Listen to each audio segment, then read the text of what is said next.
दोस्तों, कॉकरोचों ने जंतर मंतर 2.0 का ऐलान कर दिया है। जंतर मंतर का सीजन 2 बहुत ही जल्द शुरू होने जा रहा है और इसी के बाद भारतीय जनता पार्टी के एक और सांसद के इस्तीफे पर बात आ चुकी है। अभिजीत दीपके ने भाजपा के सांसद के फैसले पर कॉकरोचों को एक करना शुरू कर दिया है। सोशल मीडिया पर एक बार फिर से रेजिग्नेशन मांगा जा रहा है, लेकिन ये भाजपा नेता है कौन, क्यों इस्तीफा मांगा जा रहा है और अब इस्तीफा जब मांगा गया तो ये कैसे पलट गए हैं, ये पूरी खबर आपको बताते हैं। सबसे पहले दोस्तों, बार काउंसिल ऑफ इंडिया यानी कि बीसीआई के अध्यक्ष और भाजपा के राज्यसभा सांसद मनन कुमार मिश्रा ने बीते दिनों ऐलान किया कि नालसर जो यूनिवर्सिटी है वहां से ग्रेजुएट करने वाले किसी भी लॉ के स्टूडेंट्स का registration bar council of India के अगले आदेश तक नहीं किया जाएगा। बीसीआई अध्यक्ष ने उन बच्चों के बारे में नालसार से रिपोर्ट भी मांगी जिन्होंने मुख्य न्यायाधीश सूर्यकांत यानी कि सीजेआई जो दीक्षांत समारोह में शामिल होने वाले थे उनको आमंत्रित ना करने के लिए जो स्टूडेंट्स ने एक अभियान चलाया था, यानी कि NALSAR university of law Hyderabad के 2026 बैच के बच्चों का रजिस्ट्रेशन नहीं किया जाएगा। और ऐसा इसलिए क्योंकि नालसर यूनिवर्सिटी ऑफ लॉ के दीक्षांत यानी कि कॉन्वोकेशन जो सेरेमनी होती है उसमें सीजेआई सूर्यकांत को मुख्य अतिथि बनाने के प्रस्ताव का स्टूडेंट्स ने विरोध किया था। लगभग 70 से 450 जो बच्चे थे अलग अलग, उन्होंने यूनिवर्सिटी प्रशासन को लेटर लिखा था और कहा था कि सीजीआई को आमंत्रित ना किया जाए। और इसीलिए बीसीआई अध्यक्ष और भाजपा के राज्यसभा सांसद मनन कुमार मिश्रा ने सभी बार काउंसिलों को यह निर्देश दिया कि नालसर से 2026 में कानून की डिग्री लेने वाले किसी भी बच्चे का अधिवक्ता के तौर पर पंजीकरण अगले आदेश तक ना किया जाए। उन्होंने नालसर के कुलपति से 3 दिनों के अंदर प्रामाणिक रिपोर्ट भी मांगी जिसमें उन बच्चों, टीचर्स और बाहरी लोगों के नाम बताए जाएं जिन्होंने सीजीआई के खिलाफ अभियान शुरू किया था। अब जैसे ये खबर आती है, कॉकरोच जनता पार्टी एक्टिव हो गई। अभिजीत दीपके ने इसके बाद एक पोस्ट किया, लिखा कि क्या हो अगर सारे कानूनी कॉकरोच एक साथ आ जाएं। यानी कि मतलब साफ है कि जितने भी लॉ कर रहे जो बच्चे हैं, स्टूडेंट्स हैं, जो भी इसके विरोध में है, सारे कॉकरोच एक साथ आकर के इस ऑर्डर के खिलाफ फिर से प्रोटेस्ट कर दें। कॉकरोच जनता पार्टी के स्पोक पर्सन सौरभ दास ने भी लिखा कि मनन मिश्रा, हमारे बच्चों से दूर रहो। तुम्हारी हिम्मत कैसे हुई इस घोर गैर कानूनी आदेश पारित करने की? अपनी कानून की डिग्री दुनिया के सामने जाहिर करो, क्योंकि एक वकील कानून में इतनी बड़ी गलती कर नहीं सकता है। नालसर के स्टूडेंट्स ने उस व्यक्ति के खिलाफ लोकतांत्रिक विरोध जताया है जिसे वो अपनी समझ के मुताबिक अपनी मेहनत से हासिल की गई डिग्रियां देने के लिए अयोग्य समझते थे। तुम कौन होते हो दखल देने वाले?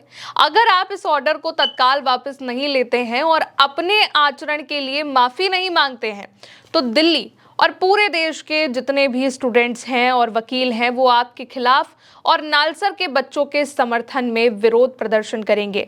बीसीआई अध्यक्ष के तौर में आपका आचरण और कार्यकाल, इसका हिसाब होना चाहिए। इसके बाद जो जैसे ही कॉकरोच जनता पार्टी की ओर से अल्टीमेटम आता है कि अगर इस फैसले को वापस नहीं लिया गया, मनन कुमार मिश्रा ने माफी नहीं मांगी, तो उनका भी इस्तीफा मांगा जाएगा और एक बार फिर से पूरे देश भर में उनके खिलाफ प्रदर्शन होगा। उनका जो पद है उसके लिए फिर उनकी जवाबदेही तय करी जाएगी। इसी के बाद मनन कुमार मिश्रा ने एक और पोस्ट कर दिया और कैसे बाजी पलट दी ये भी देखिए, क्योंकि जब कॉकरोचों ने अल्टीमेटम दिया कि फिर से प्रोटेस्ट होगा तो दिमाग में वही चीजें आती हैं, जंतर मंतर, धर्मेंद्र प्रधान का इस्तीफा, और इसीलिए स्टूडेंट्स के आगे भी झुकना पड़ा। यहाँ पर मनन कुमार मिश्रा ने पोस्ट किया और लिखा कि बड़े विचार विमर्श चर्चा के बाद बार काउंसिल ऑफ इंडिया ने नालसर यूनिवर्सिटी से संबंधित अपने जो पहले के निर्देश थे जो उन्होंने दिया था कि 2026 के बैच के किसी भी बच्चे का जो लॉ की डिग्री जिसने ली है उसका रजिस्ट्रेशन नहीं होगा, तो उन्होंने कहा कि हमने अपने पूर्व निर्देशों में संशोधन किया यानी कि बदलाव किया है। नालसर के 2026 बैच के जितने भी पास स्टूडेंट्स हैं वो अब अपनी पसंद के राज्य बार काउंसिल में अपना नामांकन कराने के पात्र होंगे। यानी कि फैसला पलट गया और उन्होंने कहा कि आप किसी भी राज्य के बार काउंसिल में अपना रजिस्ट्रेशन करा सकते हैं। फिर आगे लिखा कि तथ्यात्मक जांच जारी रहेगी और रिपोर्ट के आधार पर आगे की कार्रवाई की जाएगी। यानी कि सीजेआई का जो विरोध हुआ था उसकी जांच लेकिन फिर भी कंटिन्यू रहेगी और फिर जांच के हिसाब से आगे का एक्शन लिया जाएगा, कार्रवाई की जाएगी। किसी भी बच्चे को बिना किसी गलती के नुकसान नहीं पहुंचाया जाएगा, ये उन्होंने लिखा। यानी कि कॉकरोचों के एक वार्निंग के बाद एक प्रोटेस्ट के ऐलान के बाद मनन कुमार मिश्रा का जो पहला ऑर्डर था कि किसी भी स्टूडेंट का जो नालसर से ग्रेजुएट होगा 2026 के बैच वाला, उसको रजिस्ट्रेशन नहीं कराया जाएगा। तो यहाँ पर उन्होंने ये अपना जो स्टेटमेंट था वो भी बदल दिया, ऑर्डर भी बदल दिया और कहा कि पहले इंक्वायरी होगी। अब इसके बाद सौरभ दास ने एक और पोस्ट किया कि मनन मिश्रा, आदेश पूरी तरीके से वापस नहीं लिया गया है। आपके नए लेटर के मुताबिक वो भाग जिसमें बच्चों के नाम मांगे गए हैं जिन्होंने विरोध किया था और उनके शांतिपूर्ण विरोध प्रदर्शन के लिए उनके खिलाफ जांच का आदेश दिया गया है, ये अभी भी लागू है। अब आप उस पूरे पत्र को तुरंत वापस लें, यानी कि कोई एक्शन, जिन बच्चों ने प्रोटेस्ट किया उनके खिलाफ भी किसी तरीके के कोई भी कानूनी एक्शन, कोई भी कार्रवाई ना हो। फिर आगे सौरभ ने लिखा कि नालसर के किसी भी स्टूडेंट को भारत के मुख्य न्यायाधीश यानी कि CJI, chief justice of India के खिलाफ लोकतांत्रिक असहमति व्यक्त करने के लिए किसी भी तरीके की जांच या बदले की कार्रवाई का सामना नहीं करना चाहिए, यानी कि इसके लिए उन पर किसी तरीके का लीगल एक्शन नहीं होना चाहिए। और अब ऐलान हुआ है इस्तीफे का भी।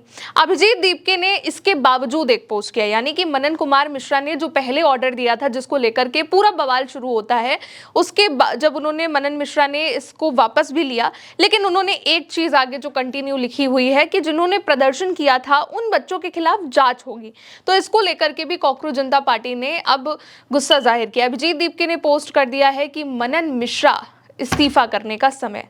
मनन मिश्रा के इस्तीफे की बात अब यहां तक आकर के पहुंच गई है। मनन कुमार मिश्रा जो कि बिहार के गोपालगंज जिले से आते हैं और बीजेपी के राज्यसभा सांसद हैं, साथ ही वो बार काउंसिल इंडिया के इस वक्त प्रेजेंट टाइम में अध्यक्ष हैं।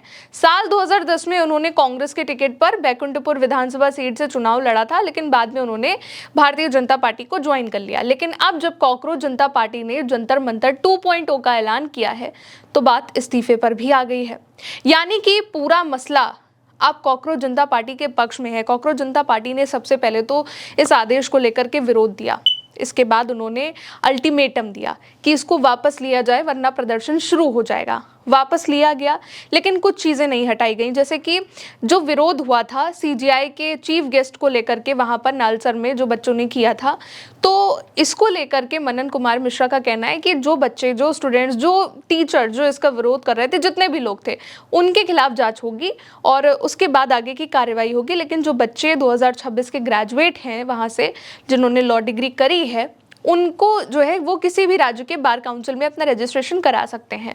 तो एक जो पक्ष था वो सॉल्व हो गया। दूसरा पक्ष ये है कि यहाँ पर अभिजीत दीपके हो चाहे सौरभ दास हो, मेनली कॉकरोच जनता पार्टी, उसने ये कह दिया है कि किसी भी बच्चे पर एक्शन आप नहीं ले सकते हैं क्योंकि उन्होंने अपने लोकतांत्रिक अधिकार का पालन करते हुए एक विरोध किया था और इस पर इस तरीके का एक्शन नहीं हो सकता है। और अब कॉकरोच जनता पार्टी की जीत तो हो गई है, लेकिन मनन कुमार मिश्रा फंस भी चुके हैं।